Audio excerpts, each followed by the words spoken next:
You have a normal unlock lock, plus you have a normal keyless entry. You walk up to the vehicle and it opens up, but you also have remote start and your power liftgate options on the key fob.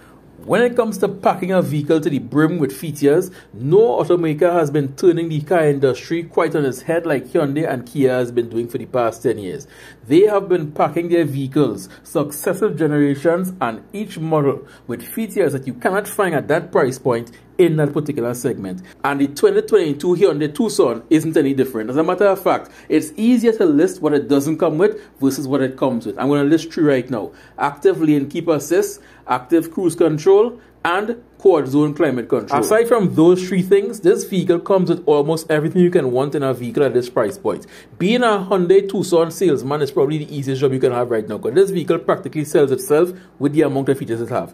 Just to go over some: trailer stability assist, electronic parking brake with auto hold, auto light control, daytime running lights, folding electric mirrors, roof racks, 19-inch alloy wheels, full-size spare tire, luggage net, vanity mirror with illuminated driver and passenger light, luggage screen, console ventilation duct, parking distance warning, rear view monitor with dynamic parking guide, mud guards, 8-inch audio display, Apple CarPlay, Android Auto, Bluetooth with voice recognition, immobilizer, power outlet in the trunk, audio remote control, fabric seats in the basic, leather in the fully loaded, and I can go on and on and on. I'm not even halfway down the list. Plus, it's a 4x4. The fully loaded is not 4x2, it's 4x4. But at the front, you can see distinctive, I call it Falcon wing daytime running lights, which have a kind of wing design. Now, I must admit, I am not a fan of the styling of this new Tucson, but it kind of grows on you when you see it up close in natural lighting. It isn't as ugly as it looks in pictures. Yes, there's a bunch of weird angles and cutouts and stuff, but if you get past that, in fact, the features will help you get past that. Up front, we have a 1.6 liter turbocharged engine producing just about 177 horsepower and 265 newton meters of torque. Now this is put down to all 4 wheels because it's a 4-wheel drive. It's put down to all 4 wheels via a 7-speed dual clutch transmission, and in my opinion, this is the weakest point of this vehicle. They should have stuck with a conventional automatic for this vehicle, but I will go into more on that when I'm in the driving portion of it. But just for now, just know that the dual clutch transmission in this is a potential ticking time bomb for owners 3-4 years down the road, maybe even sooner if you're bad lucky. Now at the rear, you have this nice taillight. I actually like a taillight assembly. There's one constant bar going from left to right or right to left, however you want to say it, and then there are these 2 Viper teeth looking lights coming down on either end. I really like the implementation of it. Now it looks like a spaceship at night when you're especially a black vehicle like this. All you're going to be seeing is these lights here.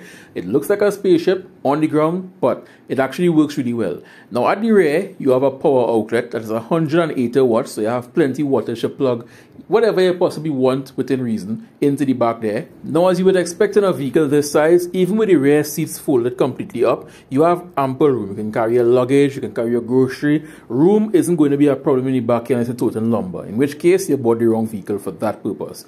Here you have a divider, you separate top and bottom. I always like to have it pulled back, it just looks nicer in my opinion.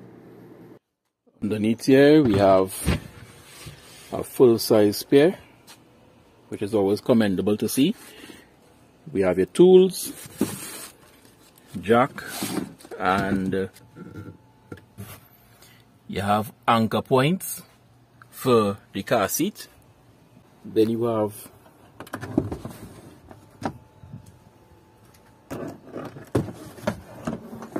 luckily they thought of everything, because here you have the more upright stage, and you have this reclined stage here. And as is common these days, you do have a power lift gate. It doesn't beep all the way down, it beeps twice when it's now closing and then it's silent. So if you have small kids, they may not have a warning that the power tailgate is coming down. I think you should let it beep all the way down like most vehicles do, because that beeping brings awareness to the tailgate closing. Now when it comes to the interior, Hyundai did a really good job in terms of making the interior spacious and premium feeling. This is the fully loaded model, everything leather. You have ventilated front seats, passenger and driver. You have this large center console area here. Now if you know anything about premium vehicles, most premium vehicles have a large center console, so this just makes you feel like you are in something very premium. You have soft touch material, semi-soft touch material here, a type of cloth material along here, same cloth type material here. It's like, yeah, it's like cloth, but a type of spongy cloth. On the dash we have semi-soft touch. It's soft, but it's not super soft, but you can feel some give when you touch it. Passenger seats fully powered. You have your back, front, height adjust. One design choice I'm not really a fan of, and I don't like it in any vehicle, is this gloss black piano finish. It's a nightmare to keep clean. You can wipe it now and then lint appears out of nowhere. It gets scratches easily and it's a durability nightmare in the long term. Other than that, the inside is 10 out of 10. Then you have one touch up down. As you all know, I love one touch up down. You just hit the button and move your hands and the glass goes up, the glass goes down, and it's the same for passenger and driver. Our folding mirror is actually folding really quickly. There's no delay. Same on the other side, you hit it, that's like about 3 seconds. That's it. 1, 2, 3, yeah, roughly 3 seconds, and it's on. So this is important. If you're on a narrow road when you see a errand driver coming down your way, you can simply hit this button, folding your mirrors quickly to prevent any collisions from taking place. And just above that, you have your powered driver seat controls. You have 2 presets, 1, 2, and a set button. And I think it gets there really quickly. You just hit the button and it actually moves.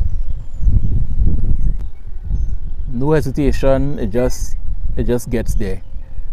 I love how quick this moves. I am sitting comfortably in the center seat. As you can see, there's room on either side for adults. I'm not even on the end seats. So in the back here, it's really spacious and comfortable.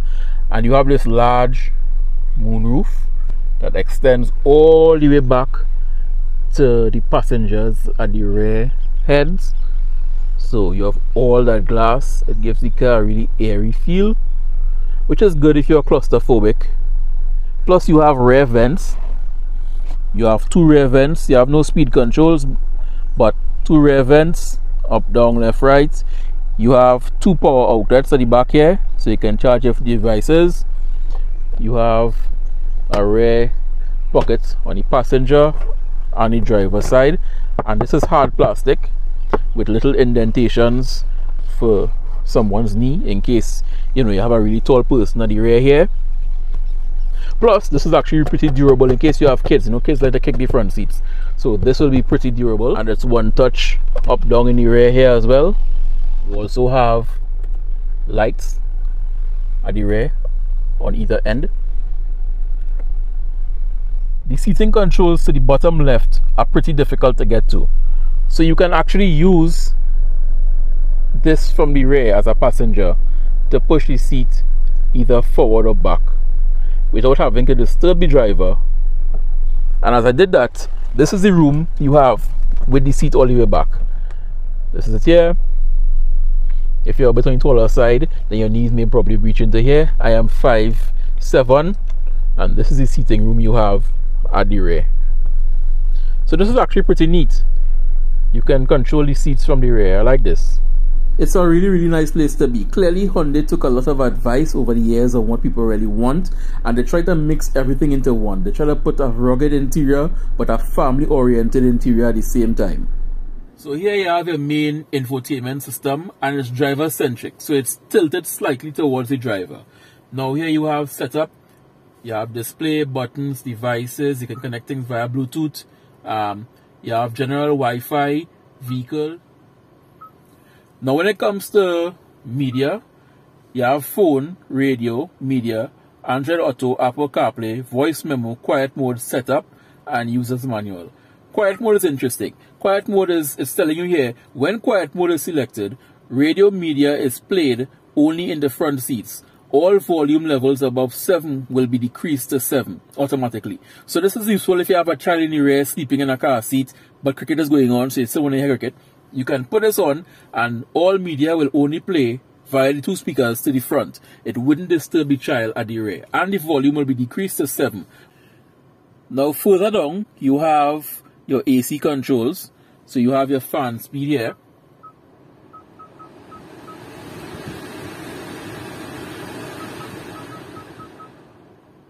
You have your rear defogger, your diffuse, you have AC on, off, you have your front windshield defogger, you have your recirculate, you have your sync. Sync because it's dual zone climate control, so when sync is off, you can control the left temperature independent from the right temperature. And when you sync it back, both of them are now synced. Unless you touch the passenger side, then it unsyncs. Now further down, you have USB for your media. You have a 12-volt socket to the front here as well, 180 watts, so you have plenty watts. You have wireless charging, and you have a USB charger. So there are no shortage of ports to the front here. You have everything you can possibly want. Charge the devices, 180 watts. I think you can plug in some small power tools into this at 180 watts, even an inverter, a small inverter. Now at the center here, you have your auto hold, you have your park, on, off. So this is your park and brake. You have drive, which is a button, neutral, which is a button, reverse, which is a button, and park, which is a button. Side note on that, I would prefer them to flip the orientation around. Instead of putting reverse, neutral, drive, put drive, neutral, reverse. Because it's intuitive. You want to go forward, you hit the forward button. You want to go in reverse, you hit the reverse button. Yes, I know that's how it is in a conventional car. But clearly it's not conventional anymore. We have buttons now, so it's no longer conventional. Just, reinvent how things are done. Further to the front, you have your lockout. Now this vehicle is 4-wheel drive. You have your drive modes. Over here you have your controls for your heated or ventilated seats. This is a really nice feature. Then you have your button for your camera. When you press that, you can actually activate your camera while driving to see what's at the rear. I love this feature. You have your hill descent, so a downhill braking control system. You press that and I guess it will help you descend the hill gently. Over here you have a heated steering wheel. No cool steering wheel though, but you have a heated steering wheel on, off. And to the right here you have the same thing as the left. You have a ventilated and heated seat. So ventilated, which is a nice feature on this side, and heated on that side. So the entirety of your gauge cluster is one giant screen, and that allows Hyundai to do cool stuff. Like when you change the drive mode select, everything changes with it in this cool animation type. It really makes you feel like you're driving a sports car. Side note, more automakers need to follow Hyundai and Kia's lead on this. Look at these little animations. They add nothing whatsoever to the overall driving of the vehicle, but it adds something to it. It's like these little gimmicks and features that Samsung put into their phones, 90% of which you may never use in your lifetime owning the phone, but it's there. And it just adds a certain flavor. It's like ease of use, convenience. These little animations actually bring joy to you seeing them just, they flip around, they change color. Now, many other automakers have something similar. You're in eco, so it could be green. You're in sports, so it could be red. But it's just basic. It's basic and outdated. This little graph here, you can see which wheels are getting power. Now, this is the fully loaded model. It's an all-wheel drive. So you are seeing which wheels are actually getting the power in real time. I really love that. Now, the wheels on the graph actually move. The two front wheels, they move left and right with the steering wheel. So you can see what position your wheels are in. This is if you're off-roading, well, light off-roading, because I can't see you taking a Tucson fully off-roading, but light off-roading and other little things, you can see where the wheels are in real time. You also have a tire pressure monitoring system. As you can see, all the wheels are playing nice except the back right. I'm not sure why, but 1 PSI isn't going to be the end of the world. But I love these all glass displays where you can add just about anything on your gauge cluster. Now if you put the car in drive and you hit the accelerator pedal, it's not going to let you go. It's going to tell you that you have to put your seatbelts on. So if you mash the gas, it actually doesn't do anything. It feels like it wants to go, but it actually stops. So you have to put your seatbelt on before the car actually starts driving. On the steering wheel here, you have controls for everything. Over here, you have phone controls, volume controls. You have mode, so you can press that and choose different things over here on the infotainment system. On this side, you have things like cruise control, you have a menu, you have select up, down, okay, go back. On the stalk here, you have your headlight controls. It can either be auto, on, and high beam is just one push, and high beam is either on or off. On this side here, you have your wiper controls. When you turn your wiper on, it lets you know the rear wiper is on and what speed. And the same for the front. So you know, okay, your wiper is on. And yes, you do have paddle shifters. So you can shift up or down.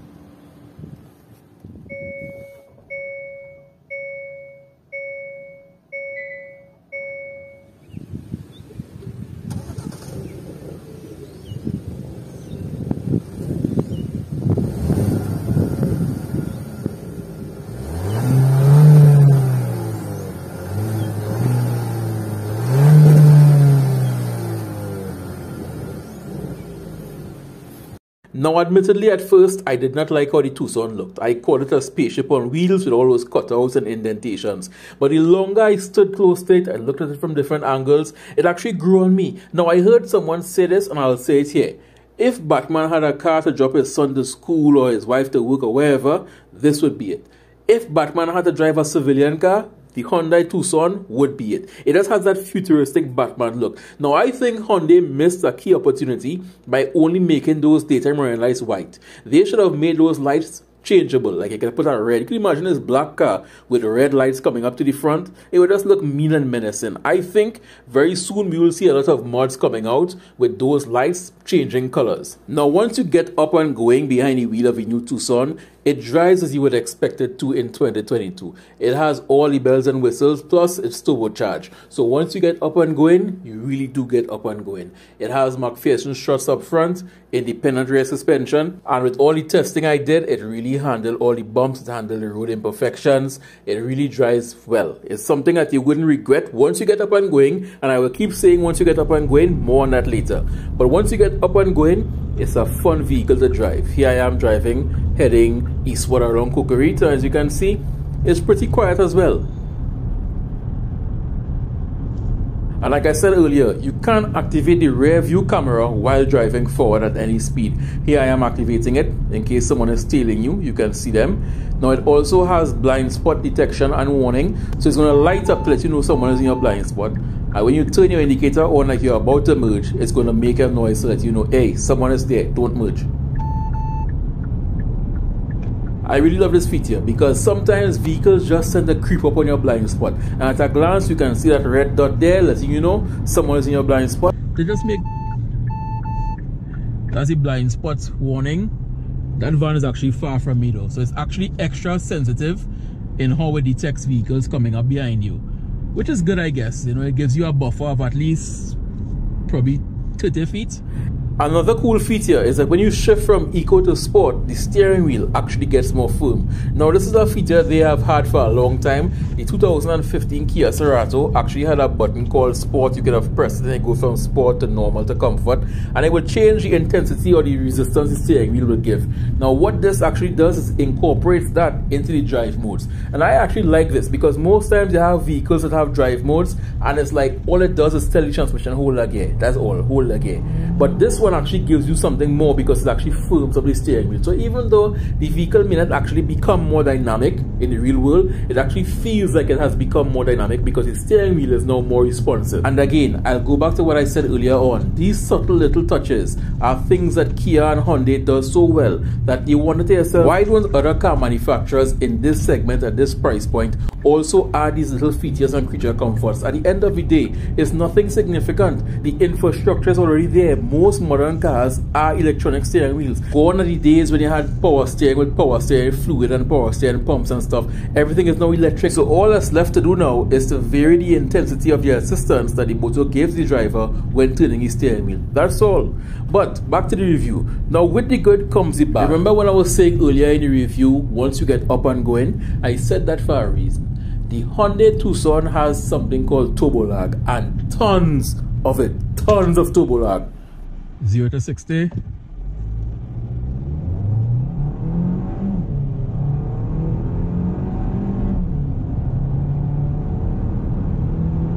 100. And go. And we on power. Let's see, I'm gonna merge onto the Savannah here. And power. and then it just lingers there for a couple of seconds. And it's not even a big turbo, so the impeller isn't that big to say it have a lot of inertia behind it. It's probably like maybe 2 ounces of boost if you ask me personally. So I'm wondering, why is there so much turbo lag? You can actually feel like you caught the turbo napping, like it wakes up like, okay, what we doing? We go, okay, good. And then it gets off. At this point, I don't think the turbo is adding anything significant. They could have brought this vehicle 1.6 naturally aspirated, and nobody would have been the wiser. Yes, you do get 265 Newton meters of torque, which is probably down to having a turbo, but the turbo lag is so extreme that when you actually get to that point, it's like, okay, finally we are here. But when you are on it, you are on it. Like I'm going up Chancellor here, and as long as you don't slow down excessively, the boost actually stays there and you can feel the pull. You can actually feel that it has 265 Newton meters of torque and 4-wheel drive. Now in this particular shot, there was a lead car about, I would say, 30 seconds ahead, letting me know if anyone was coming down or any pedestrians were on the road, stuff like that. So I knew the road was pretty clear, so I could actually go up here at a reasonable pace just to see how the 4-wheel drive system works and how the boost works going uphill. And it actually works pretty well. Like I said, once you get the Tucson up and running, it gets up and running. But the biggest downside for me has to be the dual clutch transmission. It's just vague. It's hard to be precise at slow speeds because the clutch is constantly either slipping or engaging and disengaging. And I'm going to hit the throttle. You see that? So the car is revving, but it seems like the clutch isn't engaged. But if you mash down for a prolonged period, then it seems like the clutch kicks in. For example, you're in a parking lot and you're barely hitting the throttle, like this. What? I'm going all the way down. The car is revving, but it's not moving. And when you hit down for a little bit, it kicks off. And it's in all the modes. For example, I'm going to put it in sport now. And while I understand that this is a characteristic of a dual clutch transmission, I don't like it because it's vague and you always feel like you are slipping the clutch and the clutch is about to burn out. I was trying to reverse up the hill in Chancellor, on a particular up the hill but on a side street up Chancellor, and it's either you're going too fast up the hill or you're rolling forward. Too fast up the hill or you're rolling forward. It's difficult to properly modulate the throttle and be precise with your movements. Imagine trying to park on a slight incline where you can't go too far because you'll bounce the car in front, but you can't go too slow because you have to fit into a spot. Or press prettier for a moment, getting stuck in traffic, going up Lady Young in the afternoon, peak traffic, and you're just there trying to go back. Yes, it has hill hold assist, so it will prevent it from rolling back. But I could just see that constant engaging and disengaging of that clutch causing problems later on. And that's why I said that this transmission is a ticking time bomb, given the fact that Trinidad and Tobago is 98% traffic. And that isn't just my opinion. I have seen reports online already suggesting a transmission does have problems long term. At the end of the day, this is what happens when a car manufacturer is trying to do too much. They could have put a standard torque converter transmission in this normal automatic and nobody would have been like, you know what we're missing? We are missing a dual clutch transmission in this vehicle. This drives like a manual car, and you don't buy an automatic car to drive like a manual car. You buy an automatic car to have the convenience of an automatic car, and this vagueness and impreciseness is actually adding to the complication of what should have been an automatic car. But overall, I will give this vehicle styling 9 out of 10. It grew on me. I will give the interior design also 9 out of 10 because everything is in place. It looks good except for the piano finish. I will also give the longevity of this vehicle though 5 out of 10. Value for money, I would say about 7, maybe 8 out of 10. I will give the ride comfort 9 out of 10 because it actually rides pretty well. Turbo lag, however, 3 out of 10, and that transmission 2 out of 10. But in terms of features, I will give it a full score 10 out of 10 because the only two things I can see is probably missing in this price point is active lane keeper assist and active cruise control where it will actually brake for itself.